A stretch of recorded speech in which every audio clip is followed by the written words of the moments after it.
Hello छुटकू and छुटकियों, कैसे हो आप लोग। आशा करते हैं कि आप लोग बहुत ही अच्छे होंगे। छुटकू एंड छुटकियों, आज हम लोग बात करने जा रहे हैं फिजिक्स के इलेक्ट्रिसिटी चैप्टर के टॉप 10 एमसीक्यू क्वेश्चंस। ठीक है, ये एक ऐसे एमसीक्यू क्वेश्चंस है जो आपको एग्जाम में बहुत ही ज्यादा कंफ्यूज क्रिएट करते हैं, जिसके वजह से या तो आप उस क्वेश्चन को छोड़ देते हो या तो उसको गलत करके आ जाते हो। ठीक है, बट टेंशन लेने वाली बात नहीं है।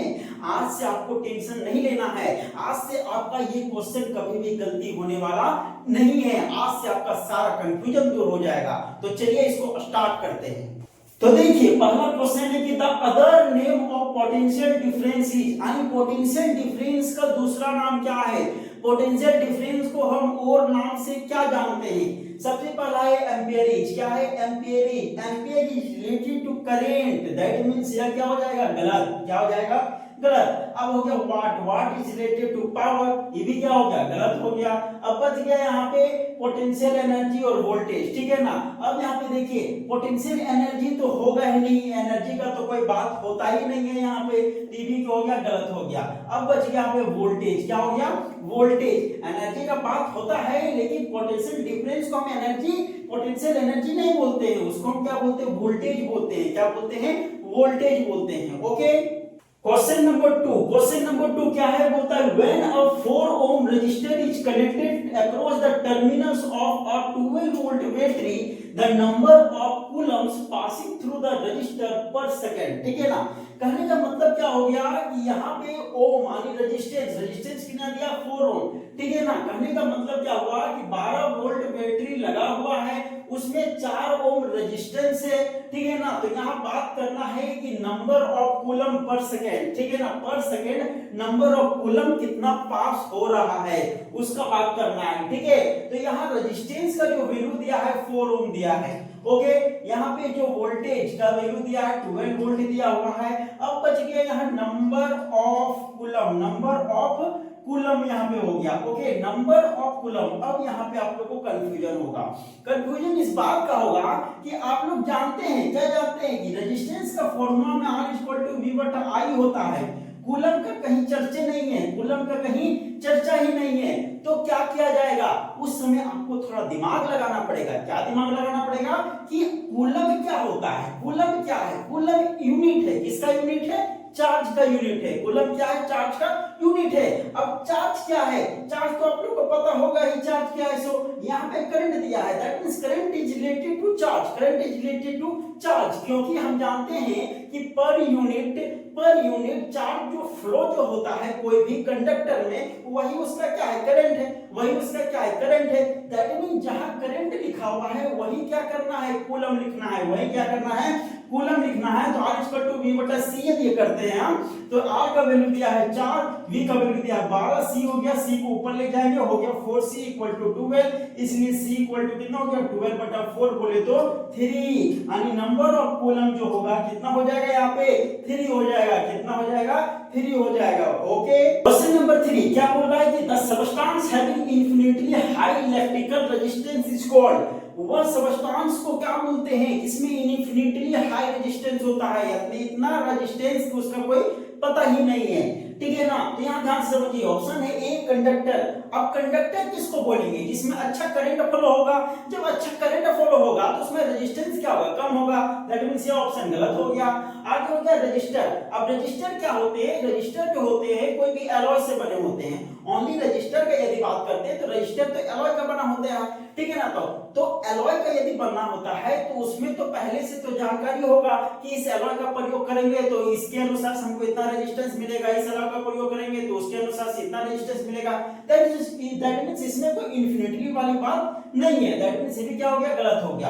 अब सुपर कंडक्टर यानी बहुत ही अच्छा करंट फ्लो जिसमें हो रहा है, दैट मींस ये भी गलत हो गया। अब बच गया इंसुलेटर। क्या हो गया, इंसुलेटर। दैट मींस का आंसर क्या हो जाएगा, इंसुलेटर हो जाएगा। ओके, क्वेश्चन नंबर 4 क्या बोल रहा है कि if the diameter of a resistance wire is half then its resistance becomes, that means कि एक वायर का यदि उसका डायमीटर को हाफ कर दिया जाए, उसका डायमीटर को क्या कर दिया जाए, हाफ कर दिया जाए, तो उसका रेजिस्टेंस क्या होगा, उसका रेजिस्टेंस क्या होगा। याद कीजिए, हमने इस वीडियो में बताया था, उन स्लो में क्या बताया था कि जब क्या होता है कि कोई भी कंडक्टर का थिकनेस यदि ज्यादा होता है, कोई भी कंडक्टर का यदि थिकनेस को हम बढ़ाते हैं तो उसमें रेजिस्टेंस जो होता है वो क्या होता है, घटता है। रेजिस्टेंस क्या होता है, घटता है, ठीक है ना। तो इसका क्या हो गया, इसका क्रॉस सेक्शनल एरिया हो गया, इसी से इसका डायमीटर पता चलेगा, इसका डायमीटर है, ठीक है ना। इस डायमीटर को जितना हम बढ़ाएंगे रेजिस्टेंस उतना क्या होगा, कम होगा, ठीक है ना। लेकिन यहाँ बात क्या है कि डायमीटर को हाफ कर दिया जाए, हम इस डायमीटर को हाफ कर देते हैं, इस डायमीटर को क्या करते हैं, हाफ करते हैं, तो रेजिस्टेंस पे क्या प्रभाव पड़ेगा। तो एक बात तो पक्का हो गया कि डायमीटर यदि ज्यादा रहता तो रेजिस्टेंस कम रहता। अब यहाँ पे क्या हो रहा है कि डायमीटर को ही घटा दे रहा है, दैट मींस रेजिस्टेंस ज्यादा होगा, दैट मींस रेजिस्टेंस ज्यादा होगा। अब कितना ज्यादा होगा, यहाँ देखिए हम लोग जानते हैं, क्या जानते हैं कि कोई भी कंडक्टर का जो रेजिस्टेंस जो होता है ना वह इनवर्सली प्रोपोर्शनल होता है, वह इनवर्सली प्रोपोर्शनल होता है उसके डायमीटर का स्क्वायर का, उसके डायमीटर का स्क्वायर का इनवर्सली प्रोपोर्शनल होता है, ठीक है ना। That means we can say that कि r डायरेक्टली प्रोपोर्शनल हो गया इसका, ठीक है। तो डायमीटर को हाफ कर दिया जाए, डायमीटर को क्या कर दिया जाए, हाफ कर दिया जाए, डायमीटर को हाफ कर दिया जाए तो क्या प्रभाव पड़ेगा रेजिस्टेंस में, तो R इक्वल टू हो गया 1 बटा, इसका हो जाएगा 1 बटा 4, पलट देंगे तो R इक्वल टू 4 हो गया। यानी कहने का मतलब क्या हो गया कि रेजिस्टेंस चरगुना हो जाएगा, 4 टाइम्स बढ़ जाएगा, दैट मींस इसका आंसर हो जाएगा 4 टाइम्स, इसका आंसर क्या हो जाएगा, 4 टाइम्स हो जाएगा। ओके, क्या बोल रहा है कि इन द सर्किट शोन, या सर्किट में कोई दिखाया गया है, बोल रहा है कि the potential difference across the 3 ohm resistor, ठीक है ना। यानी यहाँ पे 3 रजिस्टर जुड़े हुए हैं, 3 रजिस्टर यहाँ पे जुड़े हुए हैं और तीनों रजिस्टर का क्या किया है, यहाँ पे वैल्यू दिया गया है, ठीक है ना, इसका वैल्यू दिया गया है। ओके, बोल रहा है कि यहाँ पे 3 ओम वाला जो रजिस्टर है, 3 ओम वाला जो रजिस्टर है, ठीक है ना, उसका पोटेंशियल डिफरेंस क्या होगा, ठीक है। अब यहाँ पे ध्यान से समझिए, क्या समझिए कि यहाँ पे 2 वोल्ट का यहाँ पे एक सेल लगा हुआ है, 3 को यहाँ पे रजिस्टर लगे हुए हैं, तीनों रजिस्टर का वैल्यू अलग अलग है, ठीक है ना।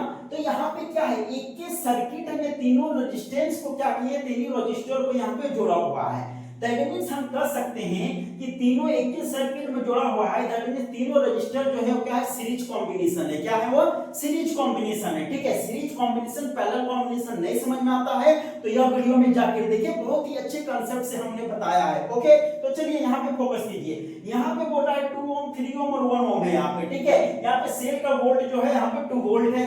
ओके, अब यहाँ पे देखिए कि करंट जो फ्लो होगा, इधर से फ्लो होगा, इधर से जाएगा, फिर इधर से जाएगा, इधर से जाएगा, इधर से जाएगा, ठीक है ना। अब यहाँ पे देखिए कि अब यदि सीरीज कॉम्बिनेशन में है तीनों रजिस्टर, दैट मींस इसमें करंट जो फ्लो होगा तीनों में क्या होगा, सेम फ्लो होगा, तीनों में जो करंट होगा वो क्या होगा, सेम होगा। तो सबसे पहले हम इसका क्या करेंगे, करंट को निकाल लेते हैं, ठीक है। अब इसका करंट यदि हम निकालते हैं तो पहले तो टोटल रेजिस्टेंस की बात करते हैं, टोटल रेजिस्टेंस, तो टोटल रेजिस्टेंस कितना हो जाएगा, 2 + 3 + 1 इक्वल टू हो गया 6 ओम, कितना हो गया यहाँ पे, 6 ओम हो गया टोटल रेजिस्टेंस। वोल्टेज का वैल्यू दिया है 2 वोल्ट दिया हुआ है। ओके, यहां से यदि हम करंट निकालते हैं I इक्वल टू कितना हो जाएगा मेरा, जैसे कि ओम्स लॉ के फॉर्मूला से R इक्वल टू V बटा I होता है, ये ना होता है, I को इधर ट्रांसफर करेंगे, R को इधर ट्रांसफर कर देंगे, तो I इक्वल टू V बटा R हो गया।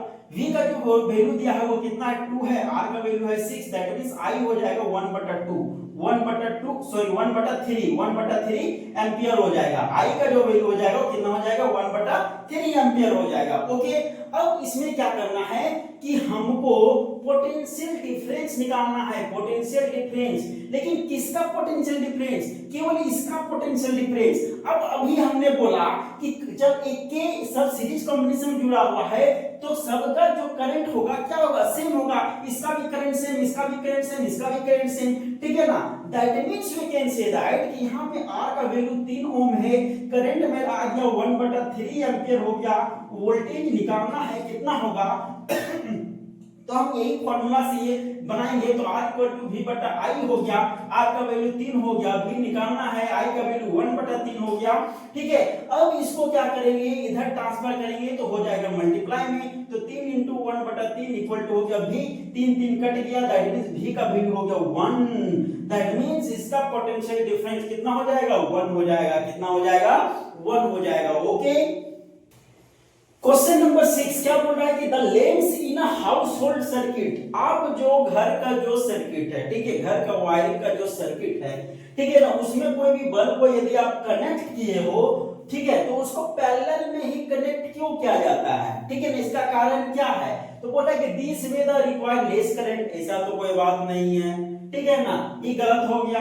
ओके, दूसरा है कि if one lamp फिल्स the other remain lead, यह हुई ना बात, ठीक है, हम लोग जानते हैं कि कोई भी पैरेलल में यदि हम जोड़ते हैं तो एक फायदा हमको यह है कि पैरेलल कॉम्बिनेशन में जोड़ने से क्या होता है कि यदि एक खराब हुआ तो बाकी सब चलेंगे, ये नहीं कि सीरीज के जैसा एक खराब तो बाकी सब खराब, ठीक है ना, तो इसका मेन रीजन क्या हो जाएगा, यही हो जाएगा, क्या हो जाएगा, if one lamp fails the other remain lead, ठीक है ना, बाकी इसमें रिक्वायर्ड लेस पावर ये तो होगा ही नहीं, ये तो one lamp fails the other also fails, ये तो सीरीज में होता है, भी होगा नहीं, that means option number B जो हो जाएगा वो क्या हो जाएगा, सही हो जाएगा। ओके, क्वेश्चन नंबर 7 बोल रहा है an electric heater is rated eight 2 kilowatt, ठीक है ना, एक इलेक्ट्रिक हीटर को जलाया जा रहा है तो उसका पावर जो दिया हुआ है कितना दिया हुआ है, 2 किलोवाट दिया हुआ है, ठीक है ना, अब यहाँ पे इलेक्ट्रिकल एनर्जी कॉस्ट रुपीज इतना, ठीक है, इलेक्ट्रिक एनर्जी का जो कॉस्ट है कितना है, रुपीज 4 है, कितना है, 4 रुपया है, what is the cost of using the 3 hours, ठीक है ना, यानी कहने का मतलब क्या है कि प्रत्येक घंटा उसका एनर्जी का जो कॉस्ट दिया है वो 4 रुपया दिया हुआ है, ठीक है ना, तो 3 घंटा तक यदि हीटर को चलाया जाता है तो टोटल उसमें कितना खर्चा आएगा। ओके, अब यहाँ पे देखिए, यहाँ पे पावर मेरा दे दिया हुआ है 2 दिया हुआ है, 2 किलोवाट दिया हुआ है, ठीक है, पावर इक्वल टू 2 किलोवाट दिया हुआ है, टाइम मेरा दे दिया है 3 आवर, टाइम मेरा दिया हुआ है 3 आवर, ठीक है ना, तो हम क्या करते हैं कि 3 घंटा में मेरा कितना एनर्जी कंज्यूम हुआ उसको पहले निकाल लेते हैं, तो इक्वल टू हो गया, यहाँ पे P into T हो जाता है, P का वैल्यू 2 है, टाइम का वैल्यू 3 दिया यानी 6 हो गया, एनर्जी कितना हो गया, 6 हो गया मेरा। अब एनर्जी जब मेरा 6 हुआ, ठीक है ना, अब 6 एनर्जी हो गया, यहाँ पे 4 रुपया दिया है, प्रत्येक वाट आवर 4 रुपया दिया है, तो टोटल कॉस्ट यदि हम निकालते हैं, टोटल कॉस्ट इक्वल टू कितना हो जाएगा, 4 into 6 हो जाएगा, 4 into 6 हो जाएगा, यानी 24 रुपीज हो जाएगा, मेरा टोटल जो खर्चा जो आएगा वो कितना आएगा, 24 आ जाएगा।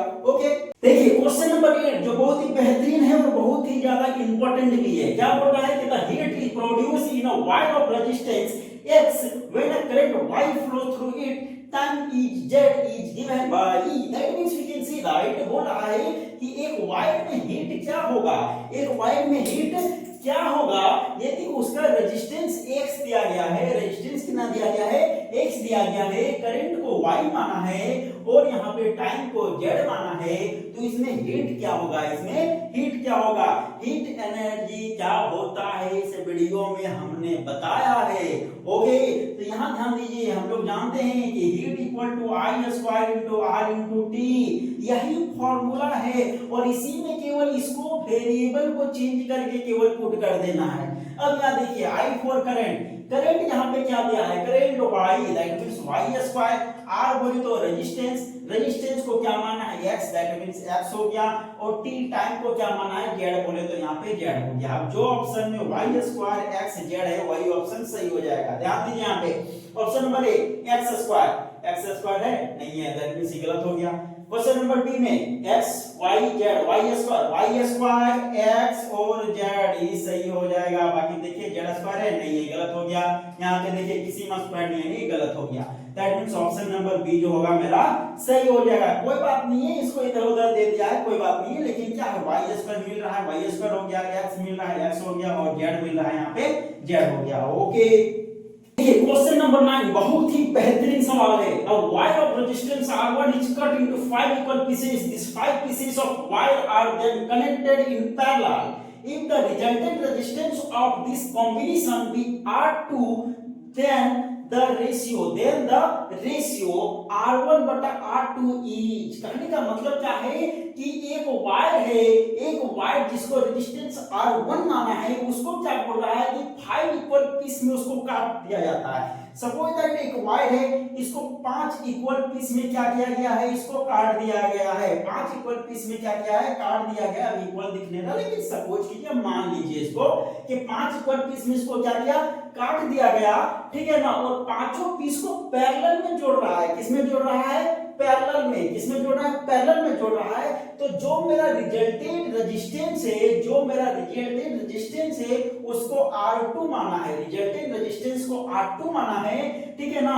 तो R1 बटा R2 का वैल्यू कितना होगा, यानी इसका रेशियो बोल रहा है कि R1 बटा R2 का रेशियो क्या होगा, ठीक है ना। अब यहाँ पे ध्यान से समझने की कोशिश कीजिए कि कितना होगा 100। ठीक है, मान के चलिए R1 को यदि 5 पीस में काट दिया गया, R1 को यदि 5 पीस में काट दिया गया, दैट मींस ईच पीस का लेंथ जो होगा, ईच पीस कितना होगा R1/5, ये ना होगा, प्रत्येक पीस जो होगा कितना होगा R1/5। ठीक है, उसी तरह क्या बोल रहा है कि यदि R सबको फिर किसमें जोड़ा है, पैरेलल में, सबको किसमें जोड़ा, पैरेलल में, दैट मींस इसका क्या बोलते हैं, उसका रिजल्टेंट रेजिस्टेंस को R2 मान लिया, that means 1/R2 equal to कितना होगा 1/R1/5 plus 1/R1/5 plus 1/R1/5 plus 1/R1/5 plus 1/R1/5।